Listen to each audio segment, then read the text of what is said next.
Kjölur getur verið kjölur á skipi sem er það sem liggur neðst í skipinu, liggur undir það frá fremsta parti og fram til aftasta, frá stafninu aftur í skaut og eykur stöðuleikann á skipinu.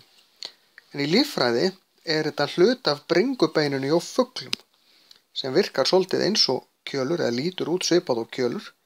Ef ég horfi framan á fuglinn, þá er þetta bringan á þeim.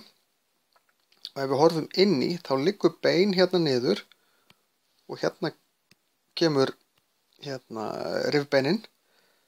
En hér er risavöðvi og í raun 2 vöðvar sem festast hérna við og þetta er kjölurinn, þetta hér. Því að þetta eru flugvöðvarnir sem svo koma vængirnir hér. Þetta togar vængina niður, það eru litlir vöðvar hérna ofan á.